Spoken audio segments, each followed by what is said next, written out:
Glad you're waking up with us this morning. It is a terrible thing to suspect. It's even worse to find out that an aging loved one is being abused. Here with information on nursing home abuse and what to do about it is lawyer Jacob Parker. Thanks for joining us today. Thank you for having me. First of all, before we get to the fact of anybody being abused or not neglected, the first thing we need to do if we think we have to put our family in a nursing home is what? Well, we need to be informed. We need to research. The Internet provides two wonderful websites, the Tennessee Department of Health and the Medicare.gov. If you would go to Medicare.gov, the federal government will allow nursing homes to compare themselves based on state surveys, and you can look and see which home compares better with another home that you're considering placing your loved one in. Now, most of the time people decide on either price or proximity why they want to put their loved one in a certain nursing home, but that may not be the reason to choose one, right? That's exactly right. While we encourage families to visit their loved ones as often as possible, proximity to your home is not the best way to go about selecting a nursing home. I would encourage families to go and visit the homes they're considering and look at the people on the ground. Look at those staff members who are providing care. Take in the environment of the nursing home. Are residents being cared for? Are they being left out in the hall unattended, unsupervised? Those are some warning signs you want to look for. All right, once we have our loved one in a nursing home, what are some of the signs that maybe they're not getting cared for like they should? Well, generally, you know what your loved one likes to do on a day-in, day-out basis. You know if they're able to communicate their wants and needs. If you see any type of decrease in their awareness, decrease in their ability to communicate with you, that should be an initial warning sign. Obviously, if you notice any signs of physical abuse or neglect, such as, cuts, broken bones, dislocated joints, things of that nature, or if you notice a sore or wound develop on their skin, those are some red flags that must be addressed. So let's say we have a red flag. What's our next step?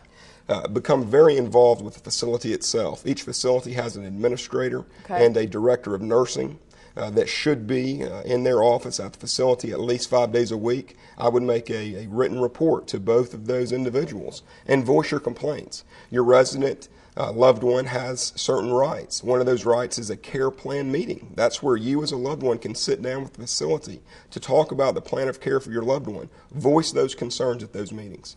And then if we do have to seek legal advice, then what?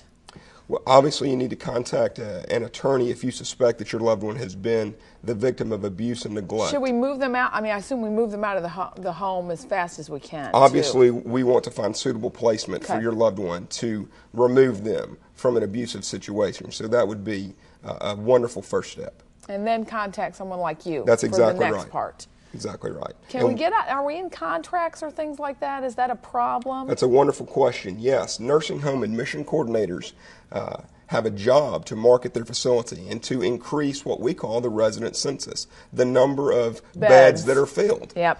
So most times with your admission agreement, they will have an arbitration provision. You need to speak with your family attorney about an arbitration provision. As a loved one, you have a right to a jury trial if your loved one has been the victim of abuse or neglect. But if you sign an arbitration agreement, you have waived that right.